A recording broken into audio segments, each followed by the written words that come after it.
Alexis was last seen in Blount County, Tennessee on June 12, 2022. Alexis may be with Nathaniel Covington. Covington is wanted by the Blount County Sheriff's Office for kidnapping. If you have seen Alexis or Nathaniel Covington, please contact the TBI 1800 TBIFI Northie or the Blount County Sheriff's Office at 865-983-3620.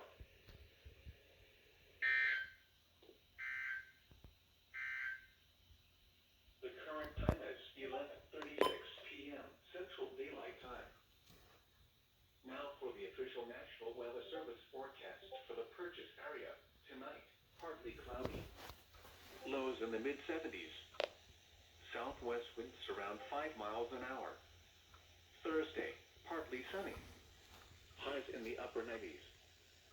Southwest winds around 5 miles an hour. Highest heat index readings around 109. Thursday night, partly cloudy. Lows in the mid-70s. Southwest winds around 5 miles an hour until midnight, becoming calm after midnight. Friday, partly sunny with a 20% chance of showers.